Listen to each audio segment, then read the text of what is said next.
The Carleton College Convocation Program is a weekly lecture series that brings fresh insights and perspectives from experts in a variety of fields. The program has a rich history dating back several decades. The selected convocation speakers assist the liberal arts mission of centering thoughtful conversations within education and beyond.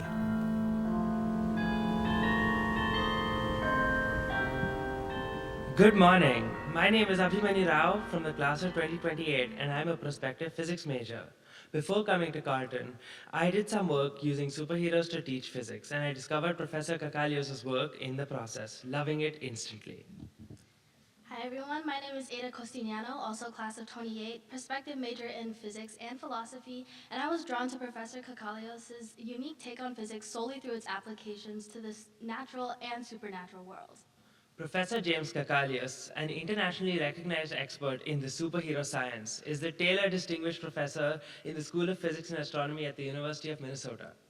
His research interests include nanocrystalline and amorphous semiconductors and fluctuation phenomena in neurological systems. He's a fellow of the American Physical Society and the American Association for Advancement of Science. His efforts at science communication and public outreach have been recognized with several prestigious awards. However, something he's been doing for even longer is reading comic books. In 2001, he created a freshman seminar entitled Everything I Know About Science I Learned from Reading Comic Books, which his colleagues say explains a great deal. All the examples come from superhero comic books, and as much as possible, those cases were where superheroes got their physics right. His popular science book, The Physics of Superheroes, was published in 2005 in the US and UK and has been translated into 6 languages. The spectacular second edition was published in November of 2009, followed by The Amazing Story of Quantum Mechanics in 2010, The Physics of Everyday Things, The Extraordinary Science Behind an Ordinary Day in 2017, and The Physics of Superhero Goes Hollywood in 2025. These books led to hundreds of speaking opportunities at venues ranging from MIT to the San Diego Comic Con, from Fermilab to the Library of Congress. Without further ado, please welcome Professor James Kakalios to Carleton College. Much. Thank you. Great. Thank you very much. Thank you all for coming out today to hear me talk about physics and superheroes on such a bitterly cold day. You're my kind of people. Nerds. As a physics professor who still reads comic books, I am actually technically a geek and a nerd. Already married. Anyway, the title of the book, and I'll explain, The Physics of Superheroes Goes Hollywood. And this is my association and information here. So a little table of contents for the talk. I'll begin with how it began, and then how it's going. And then I'll give some examples from the book of the real science in superhero movies or TV shows. So how it began. I grew up in New York City. My dad was a cab driver in New York. Grew up in Queens, New York. Went to a local high school. And then I went to City College of New York, where I started as an engineering major, became a physics major. Drove my mother crazy. She thought I was never going to get a job. She says, how could you say that physics is so interesting? It's all equations. It's all boring. But I stuck with it, and it turned out well. Then I did my graduate work at the University of Chicago. I did a postdoc at Xerox Palo Alto Research Center. And then after a few years in Palo Alto, California, having had enough of those California winters, I came to the University of Minnesota, where I've been ever since. And as mentioned, how did a mild-mannered physics professor become associated with Spider-Man and Superman? As mentioned, my research, I'm a condensed matter experimentalist. Condensed matter is a fancy way of saying solid-state physics. Experimentalist means I work in a lab as opposed to doing theory. And my research actually goes from the nano to the neuro, We grow nanocrystals of one semiconductor, embed them into other semiconductors in order to make new materials for solar cells or thin film transistors. And I have a collaboration with professors in neuroscience where we use techniques we developed to study electronic noise in disordered semiconductors and apply them to voltage fluctuations in the brain. But that's not why I'm here today. I'm here today because, as mentioned, in 2001, I created a freshman seminar class that was originally called Everything I Know About Science I Learned from Reading Comic Books. And my introducers, I didn't notice, they gave away my joke, which is where my colleagues say, that explains a great deal. This actually is a cover that I bought of a comic that I bought when it first came out in the 60s, because it was where Superman was visiting a college campus, and I was very interested in what life in college was going to be like. When I was a kid, I knew that the part where Superman wasn't too correct, but there are certain aspects of the story that did turn out to be right. For example, all professors at all times always wear caps and gowns, and all professors are 800-year-old white men. So, I created this freshman seminar class in 2001, and then in the spring of 2002, the first Spider-Man movie was about to open, the one with Tobey Maguire, directed by Sam Raimi. And I thought that this might be a good opportunity to get some science into the newspaper. So I wrote an op-ed about how the death of Spider-Man's girlfriend, Gwen Stacy, as you all know, Amazing Spider-Man number 121, is a textbook illustration of forces and momentum. I sent this to the Minneapolis Star-Tribune, and they liked it, and they published it. And in fact, they published it on a Friday when the Spider-Man movie opened. And so the movie came out on Friday, the article came out on Friday, and the university put out a little press release saying, well, Spider-Man's on the big screen, but if you want to know about the science of superheroes, the person asked is Jim Kekalius, teaches this freshman seminar, blah, blah, blah. They've put out press releases about me before, about my research in disordered semiconductors and electronic noise. Result? Zero. You write one story about Spider-Man, however. So the article came out on Friday, the press release went out on Friday, the movie opened on Friday. By Monday, there were calls from the BBC, the CNN, the Times, the Associated Press came to my office, where I just happened to have these lecture demonstration tools on hand. That was a lucky break. At this stage of my career, I've reconciled myself to the fact that I could win 3 Nobel Prizes, and I know what photo they're using in my obituary. I say this to my colleagues, they go, win 3 Nobel Prizes how? In a crap game? Anyway, this article actually went around the country. This is a clipping from the Chicago Sun-Times that my sister-in-law sent me, and actually went around the world. One of the graduate students brought back a clipping from Turkey that I think I know what they're saying about me. And then I started showing up in places that physics professors don't usually appear. So, very cold, staying indoors, playing games, board games over this weekend. If you're playing Trivial Pursuit and you have volume 6, I will tell you right now that if you get card 291, the science question answer is kryptons. The question is, what planet's gravity did science professor Jim Kekalius estimate by calculating the force needed to leap over an Earth building in a single bound? Now, I didn't even know about this. A graduate student brought this up to me and showed it to me, and I borrowed the card. I went down to the main office. I went to my department chair. I gave him the card, and I said, Alan, who's the most famous scientist you know? And he looked at the card, and he looked at me, he goes, Stephen Hawking. I said, who's not a genius? Oh, well, then it's you.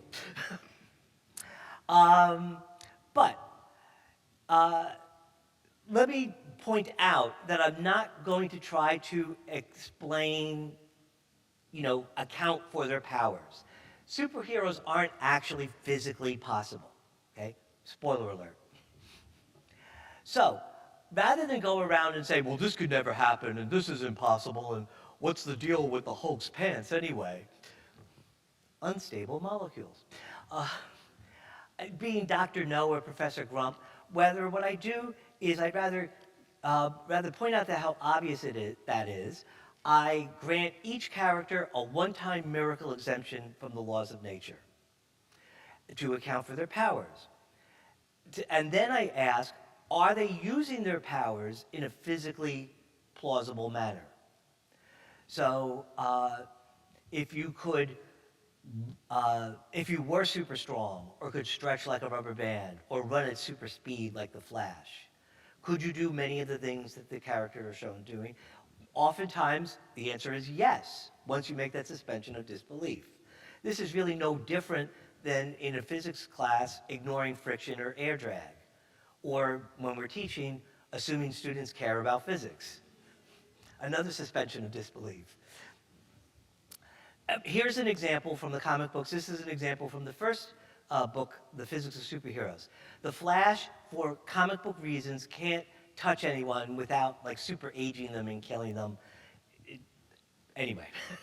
But he wants to catch a bank robber, but he doesn't want to kill him. He just wants to hand him over to the police. So he does some creative problem solving. He runs about a half-mile away, and he starts racing around a pear tree.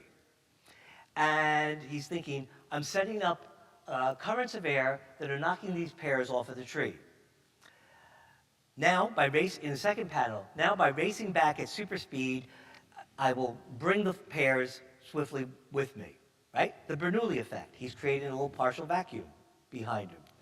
And then I'll duck down at the last second, and these pears will do the job for me. Okay? So he knocks out the bank robber without physically touching him. Illustrating, as you know, Newton's third law of motion, which is usually expressed for every action there's an equal and opposite reaction, or another way of putting it, forces come in pairs. Okay, I heard the groans, right? I even heard them on Zoom.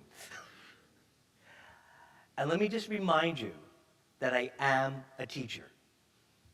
Therefore, your hatred only makes me stronger. So that's basically how it started, and now how's it going? All of this, one of the things that was very gratifying from all this media attention was the literally hundreds of emails that I received from students and teachers and people long out of school that liked this idea of using superheroes to illustrate physics principles and asking, did I have a book? Which eventually led to my writing a book, which it's been 20 years now. And in this book, it explains everything from Isaac Newton to the transistor, but there's not an inclined plane or pulley in sight. Rather, all the examples come from superhero comic books, and as much as possible, those cases where they get the science right. The book was slightly updated in 2009, a second edition. Now, that was in 2009. There were some superhero movies before that, but Iron Man and the Batman film, The Dark Knight, came out in 2008. And ever since then, there's been a tremendous explosion in pop culture. So initially, there weren't enough movies or TV shows to use to illustrate physics principles. Now, there's like too many. So that led to the most recent book that came out last year, The Physics of Superheroes Goes Hollywood. Now, you saw that, so there's some real physics in the superhero movies and the things that you could address. So here, I actually just like take certain situations and talk about how it could work in the movie, and then I talk about the real science behind it. So for example, I could talk about the real physics underlying the multiverse, which, true to its name, there are different kinds of multiverses. If there really is a quantum realm. Yes? Why someone the size of an ant can knock out someone with one punch and yet be lightweight enough to ride an ant and not smush it. It involves the Higgs boson. Whether nanotechnology can fabricate and alter Iron Man's suit, not yet, but soon, maybe soon. Whether you can create fibers as strong as Spider-Man's webbing, actually, you can make them 60 times stronger. Whether physicists put the word quantum in front of everything? Yeah, pretty much. Whether we can control devices just by thinking? Yes, we can do that. The connection between the Infinity Stones and one of the greatest mathematical minds of the 20th century? Hint, she's not Albert Einstein. And then can Superman reverse time by flying rapidly around the Earth? Yes, by becoming a Tipler cylinder. I'll explain what that is. So, in the first book, I used comic book illustrations, and I had scans of panels from the comic book. And there, I was able to do that because of a principle called fair use, that you can use reproductions of something if you're doing it not to just try to sell, your version of Spider-Man, but to discuss it, say, in a scientific or historical context. Now I have a problem, though, because I thought, we'll just use screen grabs from the movies and use those. And I spoke to my editor, and she says, nope, can't do it. Disney. Not going to get away with it. I said, okay, what about if I have a comic book artist draw Spider-Man punching Sandman, for example? She goes, nope, can't do it. I said, okay, I know that there's one superhero character that Disney does not own. The person who was on the cover of the book. In fact, the lawyers at the publisher spent 2 days going through, making sure that this was not some pre-existing character that had been created back in the 40s or something. So we own the rights to this character, and we can use this character. So instead of just doing a screen grab like this, we could have, this character could actually have sand powers, and demonstrating that by changing the average spacing of the grains of sand by only 10%, you can go from a lightweight, fluffy configuration to something that's hard and solid, like a rock. This is true, actually.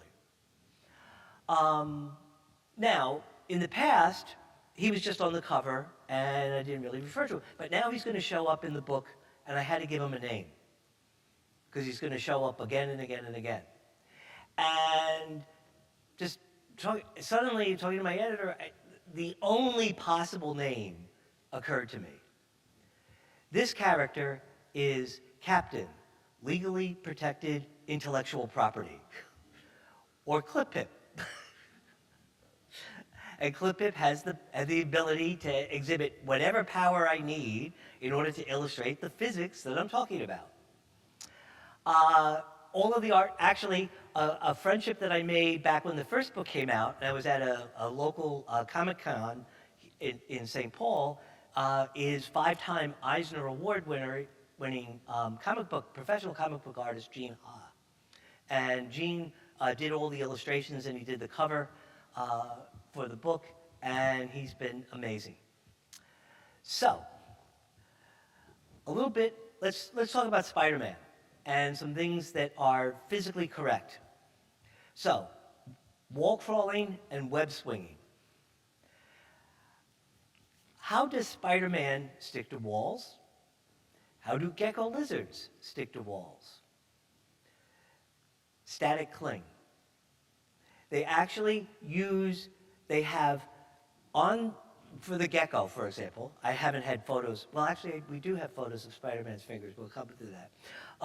But looking at the feet of a gecko lizard, there's the toes. You zoom in on the toes. You see that as you zoom in, you zoom in, you zoom in, you find that there are millions of microscopic fibers. What's the point of those? These microscopic fibers allow the gecko to adhere to a wall. And I said static cling. Electrical forces are very strong, but it's not as if the gecko lizard is walking around shuffling its feet on a carpet in order to build up a charge. No, what happens is you bring the filament very close to, say, the wall, and there's some fluctuations of electric charge that happen. One region might be a little bit more positive, then it becomes a little bit more negative, then positive again, positive, negative, negative, positive. And as it does that, it pulls opposite charges in the wall. And since opposite charges attract, the filament clings, can be adhered to the wall. Now, this is not real charges, these are fluctuations in induced charges. So this is called the van der Waals effect, and it is much weaker than standard electricity. So the force between the filament and the wall is proportional to the charge, and then instead of 1 over the distance squared, it's 1 over the distance to the 6th power. Now, if it was squared, if you made the distance 10 times bigger, the force would be down by 100. To the 6th power means you make it 10 times bigger, the force goes down by 1,000,000. So this force is extremely weak, which is why the gecko lizard needs millions of these fibers, because each one is not strong enough. Why do they have to be so small? Because if they're small, the ratio of surface area to volume is large, so the gecko can get the fibers close to the wall, because it goes down by 1 over distance to the 6th power, so you need to be as close as possible. That's how a gecko, that's how presumably Spider-Man does it. That's how we may be doing it at some point. Scientists are working on making, in essence, gecko tape. They're making artificially surfaces that have millions of microscopic fibers. And this is actually one of the images, one of the figures in a Nature Materials paper where this was published, which really kind of bothered me a great deal, because I thought if anyone was going to get a Spider-Man action figure into a scientific journal, it was going to be me. And Andre Geim, who will show up again in this talk, who got a Nobel Prize, but not for his Spider-Man action figures, beat me to it. Is this how Spider-Man does it? Well, you know, as scientists, we have to use experimental data. Let's see. Can you hear that?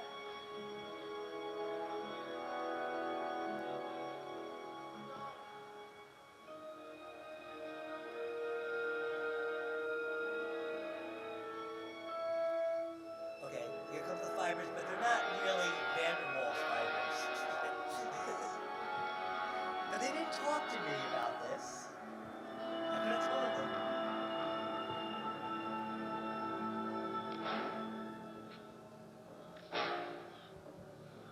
That is the sound that a gecko lizard makes.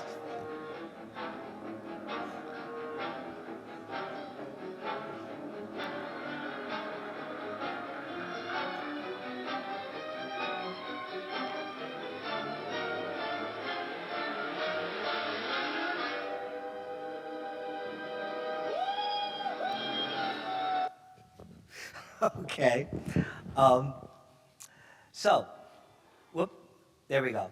The next thing to talk about is the web swinging. So okay, he's got their metallic barbed filaments, but that is in essence the same physics that Spider-Man uses. And then by looking at that and asking how gecko lizards cling to walls, we learn about the van der Waals force. Web swinging. Can he swing from a thread? Real spider silk is a really amazing material.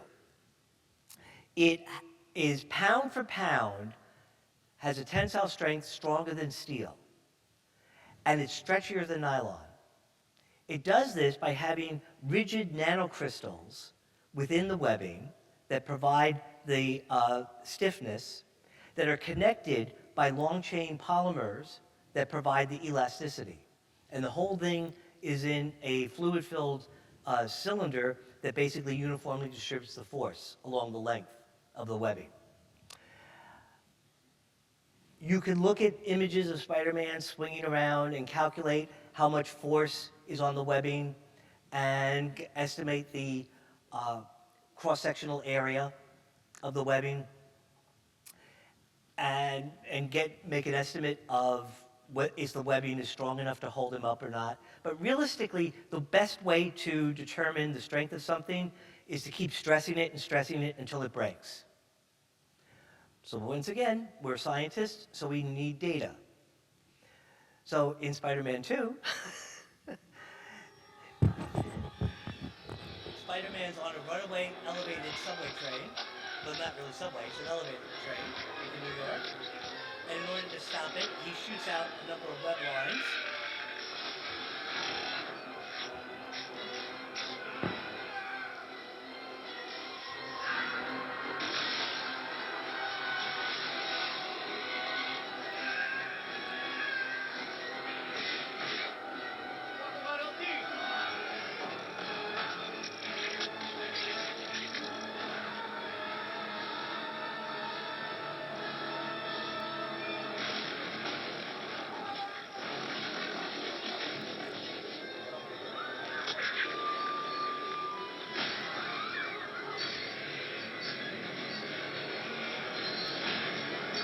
By the way, I see that looking across the line.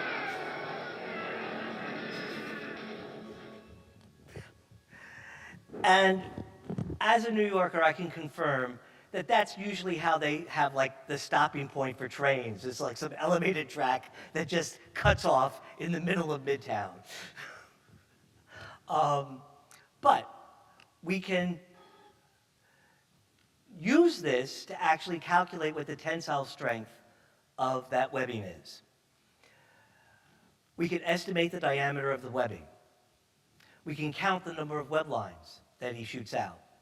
We can look up the mass of a subway car, and there's two cars in that scene. We can calculate its initial velocity because we can see how long it takes to pass a city block. And so we can get a rough estimate. So we know the initial kinetic energy. We know the final kinetic energy. It stops, so it's not moving. So therefore, we know the change in kinetic energy has to be force times distance, the work done by the webbing. We know the distance, and so we can determine that the webbing has to have a tensile strength of about 1,000 megapascals, which is about equivalent to 145,000 pounds per square inch. Steel has a strength of about 250 to 500 megapascals. Real spider silk, about 1,200. So this is the important takeaway from my talk this morning. They couldn't put it in a movie if it wasn't true. Now, as strong as spider silk is, it is nowhere near as strong as other materials. In particular, carbon nanotubes have a tensile strength of 60,000 megapascals. So once we talk about this, now that gives me an excuse to talk about carbon nanotubes, which is carbon is an amazing element. 6 protons, 6 neutrons, 6 electrons. It forms so many different bonding configurations that it is like the yoga master of the periodic table. It is unbelievably flexible. You could have, carbon wants to have 4 chemical bonds. That's the one thing it can't give up on. But how it arranges those chemical bonds is really an open issue. It could form chemical bonds, carbon to each carbon, like beads on a necklace. But then each carbon atom has 2 bonds, so there's 2 bonds above and below. These are what's called polymers. Mer is a unit, polymer, poly means many. If the bonds above and below are hydrogen, then we would call this petroleum. If it was fluorine, it would be tetrafluoride, and it would be Teflon. So just changing what's above and below goes from oil to Teflon. You could have other chemical elements on it, and you could have a liquid crystal, like in our computer displays or TVs. Change another chemical bonds holding off of it, you get Kevlar. So this is why organic chemistry, because our DNA, everything is made of these carbon long chains, is such a fascinating and useful field. Or the carbon atom can form 4 uniform bonds to other carbon atoms, and it would be arranged in a tetrahedron arrangement, and that is what we call diamond. Another way that carbon could arrange itself is that it could form 3 carbon bonds, uniform bonds, in a plane, on a sheet. But then you have these multiple sheets, and each carbon atom can have one last bond. It can either bond above or below, but it can't do both. So that means that the bonds between the sheets are very weak, because only half of them are working. This is graphite. This is why graphite is a good lubricant. You could just like a deck of cards, you go, and they slide. This is why it's good for pencils. Pencil lead doesn't actually use lead. It uses graphite. Because when you press, what you're doing is you're peeling off layers of graphite. And if you press hard, you press light, depends on how many layers you peel off. It's only held on electrostatically, which is why it's easy to rub off with an eraser. And so let's focus on graphite, because that's where we're going to go forward for the rest of this. So again, you have the multiple layers, and graphite, I already talked about pencil lead. By the way, when I say that they're arranged here in a hexagon, you can see this here, we know it's a hexagon because we've looked. We've used what's a technique that's called scanning tunneling microscopy to image the carbon atoms on the surface of graphite. Each one of those white dots is a single carbon atom. And you can see them arranged in a hexagon in this way. See, whenever I give a public talk, I always bring up scanning tunneling microscopy. This has been around since the mid-'80s. And in physics, the physics professors take it for granted, but we can see atoms. We can look at the atoms on a surface. We do it by scanning, what's called scanning tunneling microscopy. It's exploiting a feature of quantum mechanics that is so strange. You have 2 materials close to each other, and there's a gap. They're not touching. They have to be super close. Like the atoms of one have to be that very close to the atoms of another, but they're not in contact. And yet quantum mechanics says that the electrons in the atom from the blue atoms could suddenly show up in the red atom. If they're moving back and forth, they stop, and then every one time in like a million or a billion, they show up in the red atoms. And then they get recorded as a current. So where you're right above an atom, there's a possibility of getting a tunneling current. When you're between atoms, nope, the gap is bigger, so the tunneling gets reduced. It's called tunneling, even though you're not actually making a tunnel through empty space.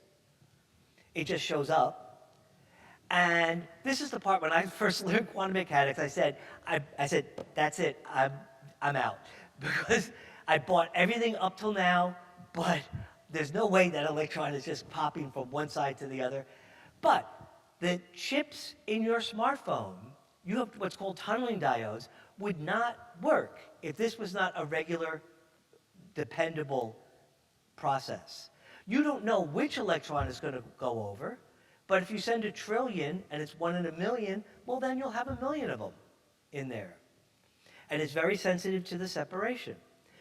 This is, I mean, people are using this in just this past year. The Nobel Prize in Physics was awarded to people doing what's called macroscopic quantum tunneling. It's still pairs of electrons, but it's over macroscopic distances. It would be great if you could have someone who would be like macroscopic like a person. That way you don't have to worry if you lock your keys in the car. Just reach in and get them out. There are examples of macroscopic quantum tunneling. This is from a 25-year-old physics training video. We see here from the X-Men movie. Your definitions of weak and strong anthropic principles on my desk on Wednesday, all right? That'll be all. That's Professor X with the School for Mutants. Bye, Professor. Bye, Kitty.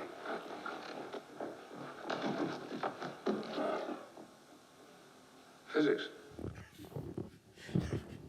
It's physics. He said it. Okay, so this is the surface of graphite.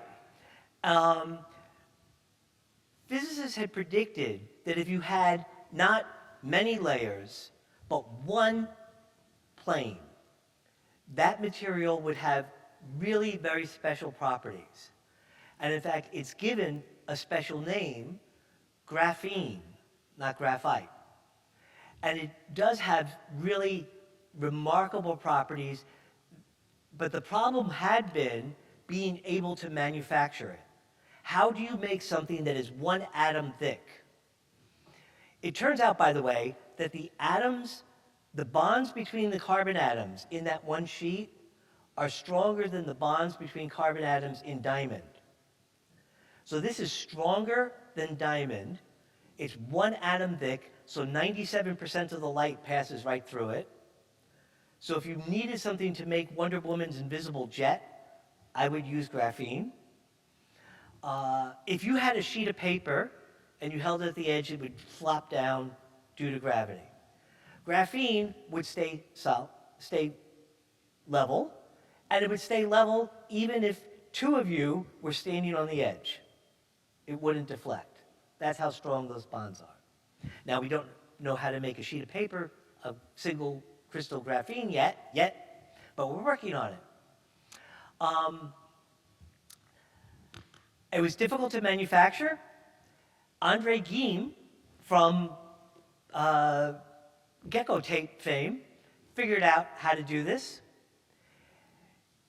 The layers are easy to move and peel off, right, in graphite.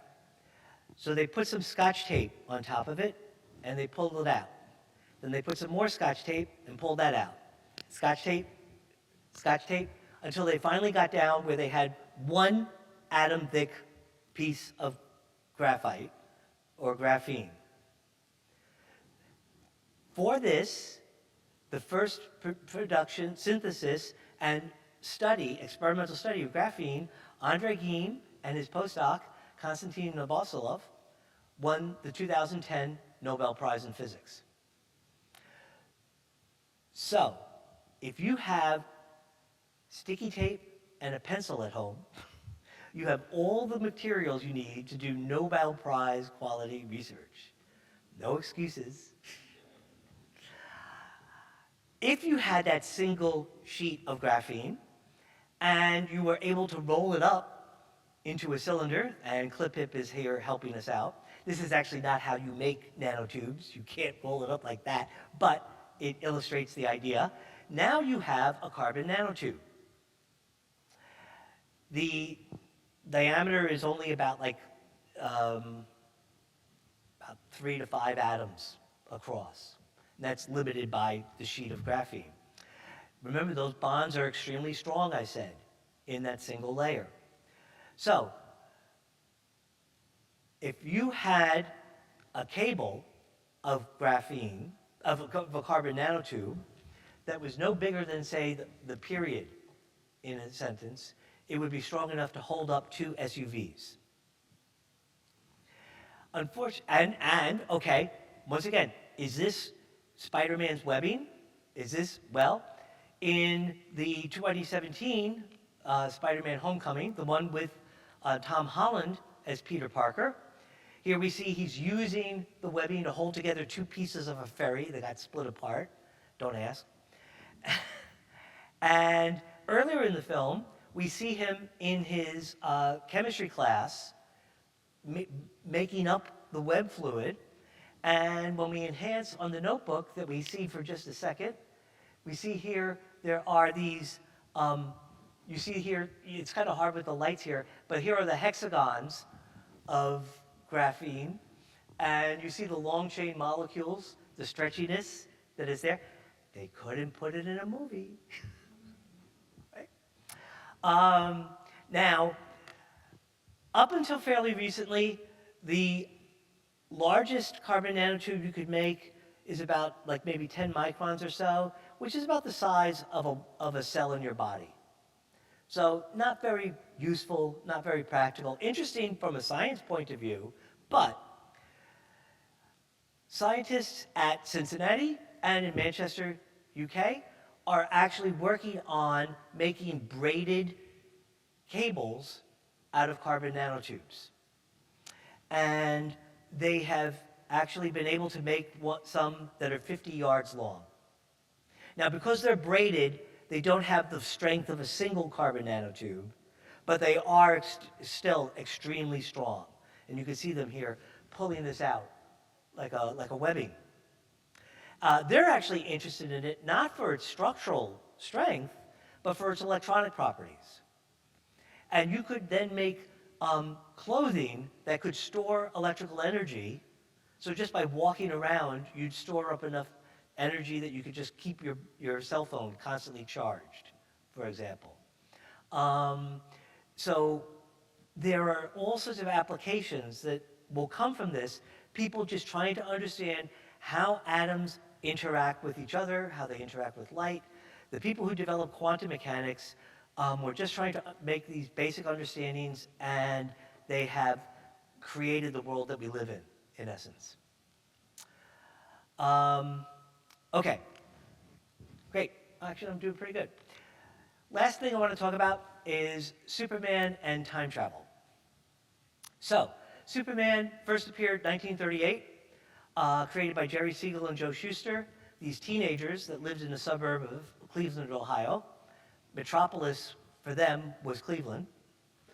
And all sorts of interesting background. This is his first appearance in Action Comics #1, 1938. The thing that I want to talk about is actually from the 1978 movie, Superman the movie, the first film with Christopher Reeve. How many people here have not seen this movie? Okay, I really am disappointed in your parents for not. Okay, so I'm just warning you, I'm going to spoil the ending. But it's been out for 50 years. I know that a lot of people raise their hand have not been here for 50 years. But anyway, at the end of the movie, the San Andreas Fault experiences a devastating earthquake, all sorts of destruction, and one of the worst things that happens is that Lois Lane is trapped in a car that falls into a rift that opens up and dies. And Superman gets there, because he's like saving all these other people, he gets there too late to save Lois. Now, it turns out that in order to avoid, this is not what I want. Let's see if I can do this. Yes, this is good. Otherwise, I see from the YouTube, I get an ad for you. But here he is.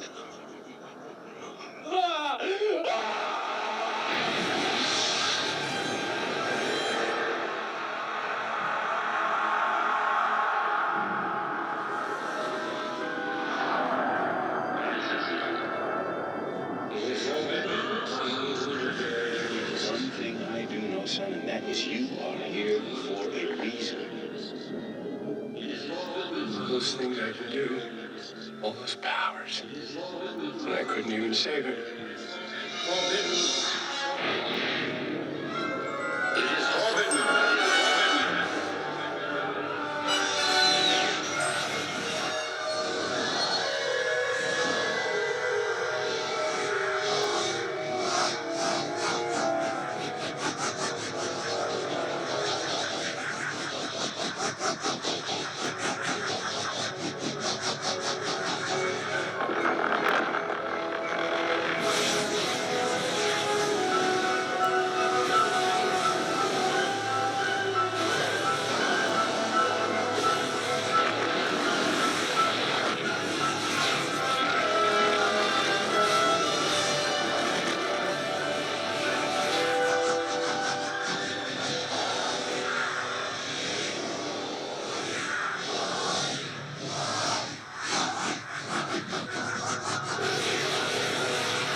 Hi.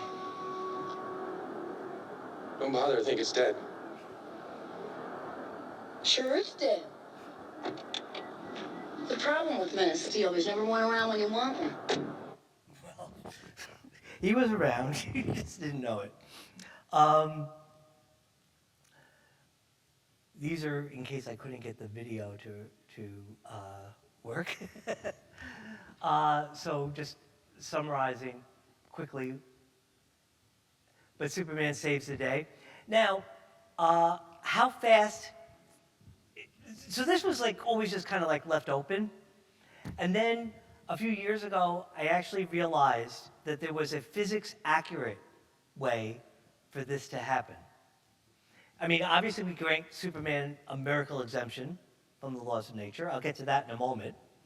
But first I want to know, how fast is he flying? Well, his speed is distance over time. I need to know, what is the distance in one of those orbits that he's making? Well, I have the picture of the Earth. We can see it. We can see it right here, right? He's from the center of the Earth. His orbit is a distance h out to the edge, the ring, the speed rings. Of course, the radius of the Earth is r, the radius of the Earth. I printed out this image, and I got my ruler out, and I saw that the ratio was h over r. The ratio was 1.6. Okay? And actually, I decided to make it twice as big. H was twice as big, r was twice as big, so the ratio was still 1.6. So then I made the image so big that the radius of the Earth was the radius of the Earth, and h turned out to be, and that ratio was still 1.6. So since I know what the radius of the Earth is, it's 4,000 miles, now I know that h has to be 6,400 miles. All right? Now I know the distance, because he's going in some circular orbit. So but now I know what the circumference of a circle is. And so he's going 40,200 miles in one of those orbits. I can figure out the time it takes. Actually, I wait till he gets fully up to speed. It's actually hard to time one of them, so I time 10 of them and divide by 10. And he's going 0.15 seconds. So the speed is distance over time. The distance is 40,000 miles. The time is 0.15 seconds. So his speed is 270,000 miles per second. And if that seems fast, it is. Because the speed of light is only 186,000 miles per second. So, Superman was always doing this in the comic stuff. Because there seemed to be no limit on how fast he could go, he was always like traveling at great speed and breaking the time barrier. He was doing this so often that eventually, in the 1950s, 60s, some physics students objected. And they said, they wrote a letter to the editor of Superman Comics complaining, saying Superman is shown flying faster than the speed of light. But Einstein's theory of relativity states that nothing can travel faster than light. How can you explain this? And the editor of Superman Comics at the time, Mort Weisinger, replied, Einstein's is only a theory, Superman is fact. Now, Einstein actually can help explain the time travel. We're going to use his general theory of relativity, and I'll tell you about how he becomes a Tipler cylinder and what that means. So now I have to explain the general theory of relativity to you, and I have like 10 minutes. So, but that's okay. It's not that hard. Actually, it's incredibly hard. But the key thing is, the basic equation is, it looks very complicated, and it is. But what this is about is that one side of the equation is the mass and energy in a region of space, and that the presence of that mass and energy will distort space and time together. And if you're moving on a flat surface, you keep going in a straight line. If you're moving on a surface that has dips or bumps, and you keep going, you have to go up or you have to go down, but you have to follow whatever is on the path in front of you. And if mass and energy are creating these distortions in space-time, then your motion is going to get distorted, is going to get changed because of that. That is the basis of Einstein's theory. As it was put by someone else, mass tells space-time how to curve, space-time tells matter how to move. Because you can't go through it, you got to follow the bumps. So here, Klippip is bowling in a region that has no mass, no energy. So one side of the equation is 0. So the curvature of space-time is 0, meaning flat. So you throw a ball and it just moves forward. Now, if he were to do it by, say, a planet, the large mass of the planet would distort space-time. And so he throws the ball, and now it's traveling around, and its trajectory is altered by the presence of that large mass that has been space-time. Isaac Newton says, oh, sure, it gets deflected because gravity pulls on the object and brings it towards it, and that creates that deflection. Einstein says, no, it's just the mass is there, and it's bending space-time, and it gets deflected because it's moving on bent space-time. Einstein's general theory of relativity is a theory of gravity that does not involve gravity. That's one of the most amazing things about it, is that everything that you take for granted about gravity, that we understand about gravity, can be explained without using gravity. It's just mass and energy equals mc squared. The two are equivalent, can create distortions in space-time, and then you move along that. Now, what does this have to do with Superman? I said we grant each character a one-time miracle exemption to the laws of nature. The one thing I never tried to do in my book was Superman, because I said there's no way there's one exception to the laws of nature. But another physics professor, Ben Tippett, actually took up this challenge and came up with what he called a unified theory of Superman's powers. And basically he said, oops, nope, not that.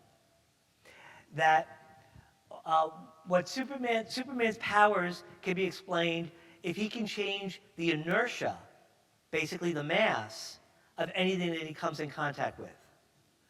So, we would all be able to lift a car overhead if it had the mass of a pillow. We would all be bulletproof if the bullets had the mass of a speck of dust. So, if I just make what I hope is he will accept as a friendly amendment to his theory, if Superman is able to adjust the mass, not just of things that he's in contact with, but around him, then he can change space-time around him. That's how he's flying in outer space. We're nearly there. One thing that Einstein predicted that Newton said was impossible is that if you had a large enough mass and it was rotating, it would drag space-time along with it. This is called frame dragging. Newton says the mass is the mass, whether it's spinning or staying still, gravity doesn't change. Einstein says, no, the gravity can change. What we call gravity can change if the object is massive enough and rotating.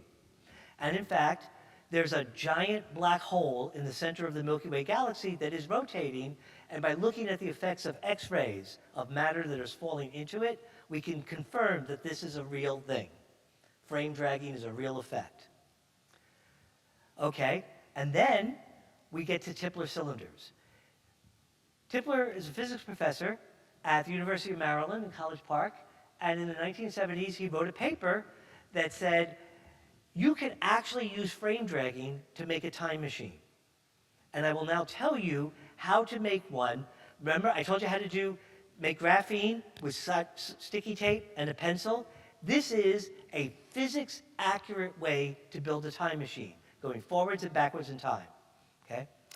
So, take a mass of 3 black holes and stretch it out into an infinitely long cylinder.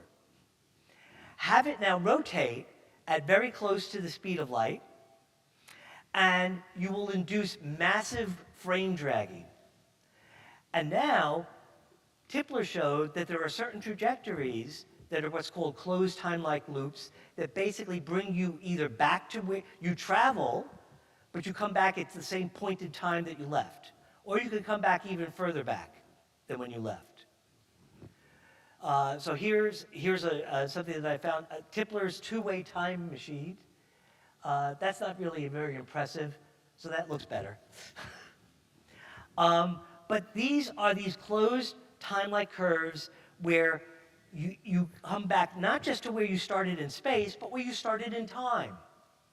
So you've taken a trip, but you haven't taken, it's physically correct, right? Theoretical, extremely theoretical, but it doesn't violate any laws of physics. So it was closed time-like curves to the rescue. And so when Lois Lane's life was on the line, Einstein's theory and Superman's fact came together to save the day. So I just want to thank you all. Thank you all for braving the cold. Thank you all for listening. And I ask you to keep up the never-ending battle for truth, justice, and the scientific way.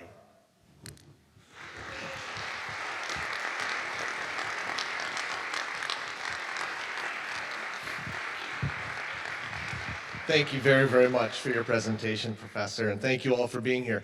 Quick, we'll have time for a question or two. I'm sorry about going long. No, that's okay, because we can have more opportunities for Q&A and conversation at the luncheon. So we have room at the luncheon for a few more people. If you're interested in joining us, please talk to me afterwards, okay? It's going to be a tasty menu.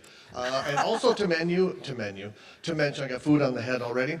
We tried an experiment with putting copies of his book in a bag up front, hoping that people would sit there and then take the book as a prize. Didn't quite work that way, so please feel free to come up and help yourself to a bag. It either has the Physics of Superheroes Goes Hollywood and Physics of Everyday Things. And in the meantime, anybody have a question to conclude with? Oh, we got one here. What's your favorite superhero, and what's the most interesting superhero for you to think about, and are they different? So I would probably say, so the question is, what's my favorite and what's the most interesting superhero? Personally, even as a kid and still, I'm very much a fan of The Flash. And now, especially as an adult, I always thought that super speed was just such a cool power. And now, as an adult, every time I'm stuck in traffic or my flight gets canceled, I really wish I had super speed. But more to the point, it's interesting from a science point of view because just being able to run at super speed, being able to run very fast, you have to think about all sorts of other secondary physics issues. For example, air drag. How do you make sure that your clothing doesn't get ripped to shreds as you're running at super speed? Where does the energy come from? I've calculated that in order to run at super speed, the Flash has to eat 200 million cheeseburgers every time. So even chewing at super speed, it's really gross. Would the Flash use up all the Earth's oxygen as he ran? Right? This was in my class. One of the students did this as a presentation. I said, this is brilliant because it's a well-posed question. There's an answer. I have no idea. And it turns out that the atmosphere is so vast that even at the speed of light, it would take the Flash several million years to use up all the Earth's oxygen, which shows that if you do something to the Earth's atmosphere, you're not undoing it in a week. So anyway, I would say the Flash. I'm going to sneak in with our one from Zoom Sure. that I mentioned to you. This is from a grandparent of one of our sophomores, and he asks, would you explain ways where your research might prove helpful to the field of medicine and specifically in the study of Parkinson's disease? Thank you. Thank you for that. That's a great question. So I mentioned that I have, one of my research activities is using techniques we developed to study electronic noise in semiconductors and collaborating with a professor in neuroscience. When you're thinking, there are current charged particles that are moving through the neurons, and they're changing direction. And every time a charged particle changes direction, and emits an electromagnetic wave. Scientists have, I mentioned, can we control devices just by thinking? And I said, yes. Here's how they do it. They actually have built caps that detect these electromagnetic waves. They're in the radio part of the spectrum. They're 1 billion times weaker than the radio waves that are surrounding you. We never think about the fact that we're moving through an ocean of radio waves unless you can't get a cell phone signal. So you only notice it when it's gone, but you don't notice it when it's there. You just kind of assume, oh yeah, I turn it on, I turn the radio on, and I hear the news. So these detect these radio waves, they amplify them, send them by Bluetooth to another device, to a computer. Once it's been trained, it can actually, there are videos, if you look at Bin He, Professor Bin He, B-I-N-H-E, he's now at Carnegie Mellon, he was at University of Minnesota. He has a student that's piloting basically a drone, helicopter, using just his thoughts to guide it through an obstacle course. Now, this is presumably how Iron Man controls his suit. We never see him pressing a button or giving a voice command. He thinks and it happens. Understanding these electrical currents and the oscillations that take place, this was what I was working with David Reddish, a professor in neuroscience at the University of Minnesota. And he was studying in rats as they run mazes.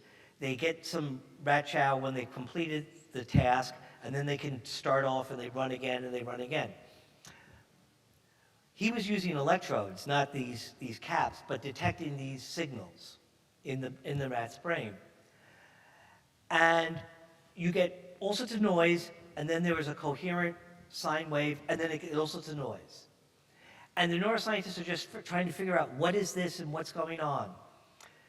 We saw that when the rat started to run the maze again is when we saw a particular coherent signal.